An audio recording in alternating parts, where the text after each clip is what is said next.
The new consoles haven't been with us for that long, yet one of the most frequent questions we get asked is this: when can we expect the PlayStation 5 Pro, and what about a new Xbox? On the one hand, there's a strong argument that we don't need a mid-generation console refresh this time around. I mean, with cross-gen persisting for so long, one might suggest that we've yet to see the new generation really kick in.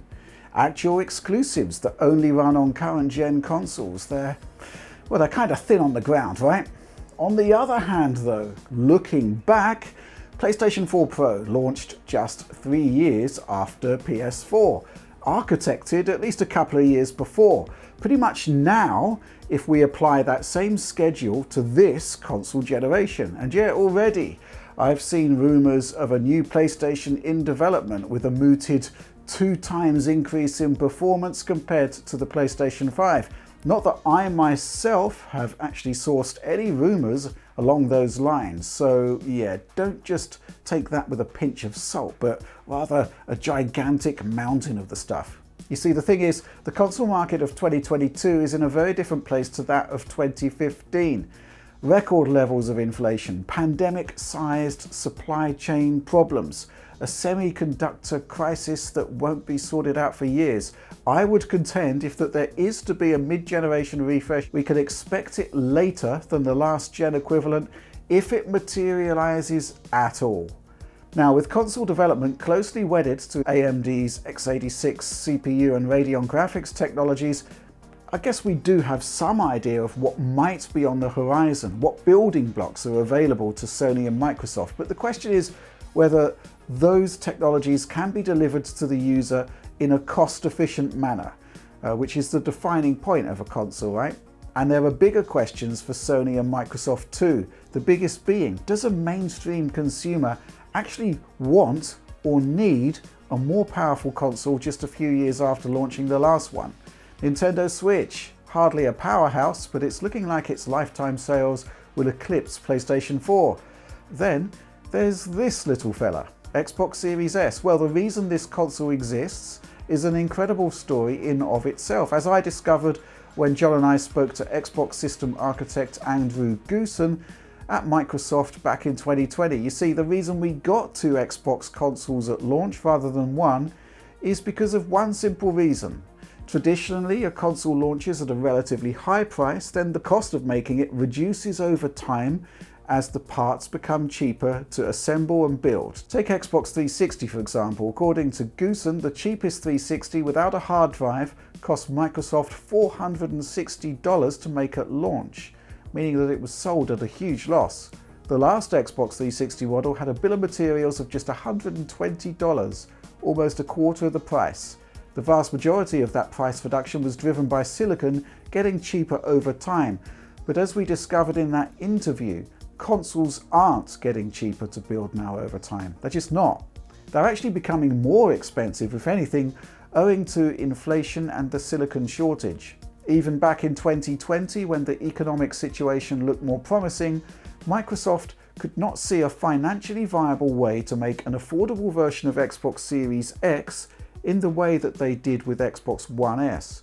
The solution? Simple. Create a smaller, less capable console with a significant cost reduction. Effectively, if Microsoft couldn't make Xbox Series X cheaper over time, it would offer a cut-down alternative right from day one. Question is, did Microsoft make a mistake? Well, according to reliable industry sources, Series S has sold just as well as Series X.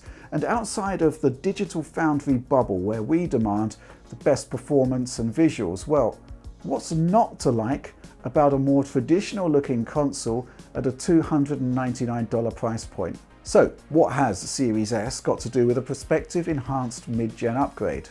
Well, it stands to reason that if Microsoft can't manufacture a cheaper Series X during the midpoint of this console generation, how could it possibly manufacture a pro-level console without it being significantly more expensive?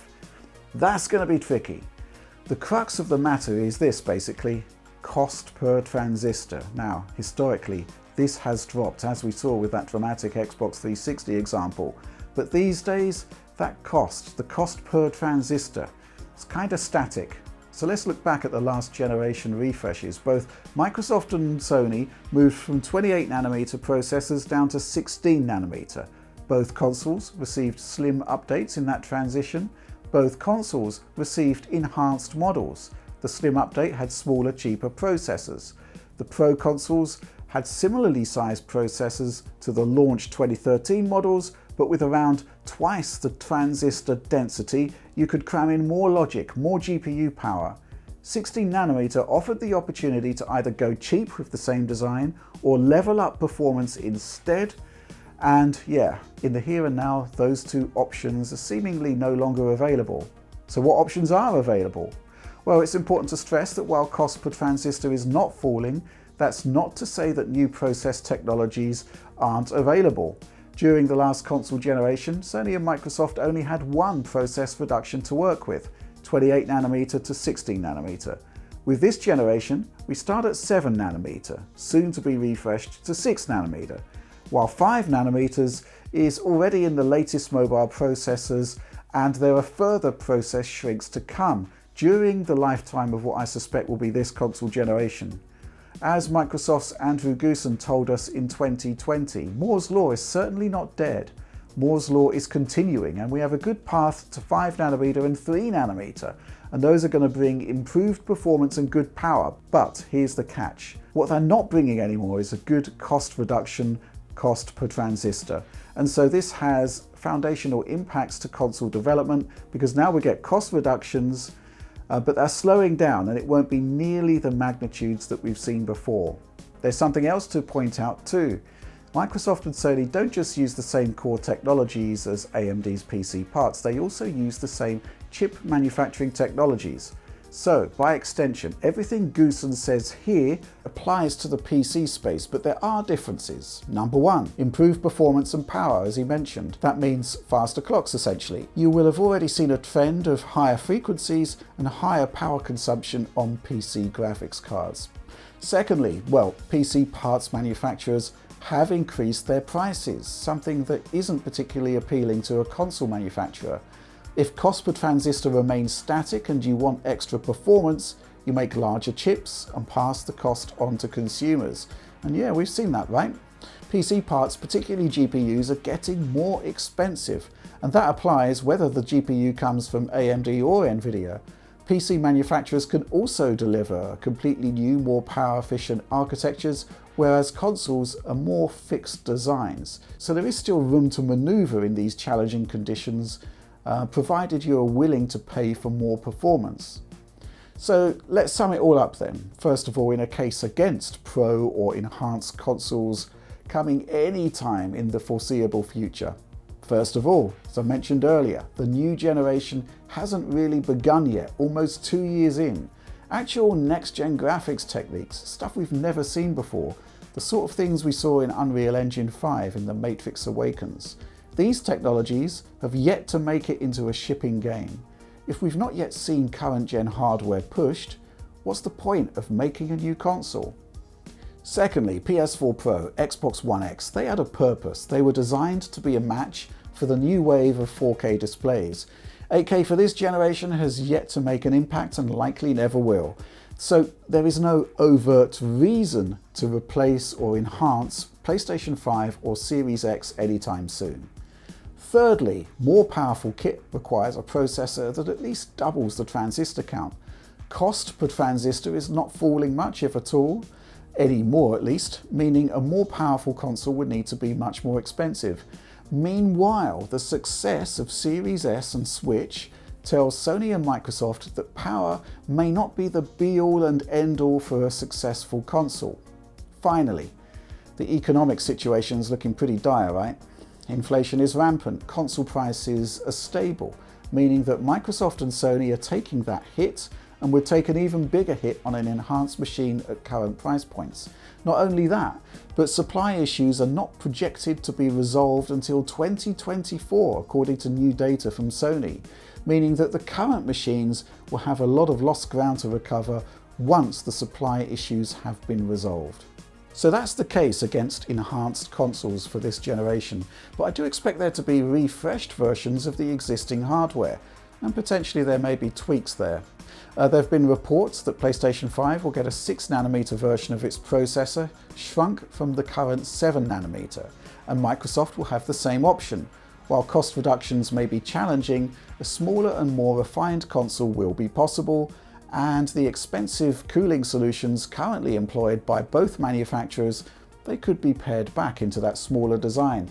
AMD itself is transitioning RDNA 2 graphics and Ryzen CPU cores to 6nm for its upcoming APUs. So again, we do have evidence of PC leading the way with a new process shift.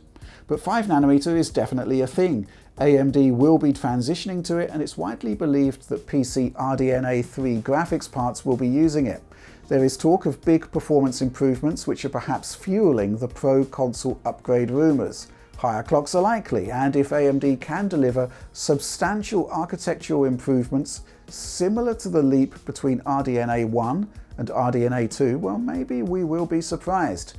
Meanwhile, on the CPU side, Zen 3 has already shown to be a big improvement over Zen 2, which are found in the current consoles, and Zen 4 is due soon anyway. We don't know about improvements to ray tracing performance, which may be interesting, but the real elephant in the room concerns machine learning, a feature not widely supported on the current consoles. Why double the size of your GPU when AI upscaling along the lines of Intel's XeSS or Nvidia's DLSS can deliver excellent 4K image quality at a quarter of the internal resolution? These are all potential ideas that could separate an enhanced console from what is on the market at the moment. But I think it's the new frontier of machine learning that could actually justify a new generation of console hardware. All of which leads us onto another notion, perhaps an unwelcome one, the idea that the console generation as we know it is indeed dead. Cross-gen in the here and now looks like it will persist for 2 years in total, possibly even longer than that.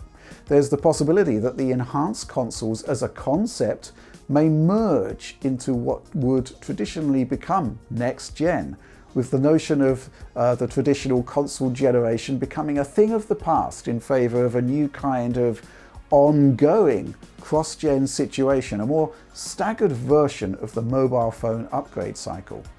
But that is conjecture, right? You can be assured though that the hardware teams at all of the major console manufacturers are at least working on new machines, that's for sure. But when we'll see them, that's another matter.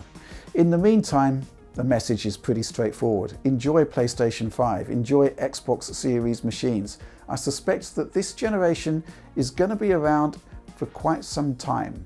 But that's all for me on this one, and I hope you enjoyed it. It's certainly been a while since I dipped into in-theory territory for video content. If you did like it, that's what the like button is for. Subscribing, always a good idea, as is bell ringing for those instant notifications. DF Supporter Program, of course, do it for early access, exclusive material, behind the scenes, and much more, including those high-quality video downloads. But that's all from me for now. Thanks for watching, but one final message. That interview with Microsoft's Andrew Goosen, the interview John and I carried out back in March 2020. There's a link in the video description below. It's the first time I've seen a console manufacturer offering this kind of insight into the economics into making a machine. So yes, please do read that, check it out. But yeah, as I said, that's all from me. Thanks for watching.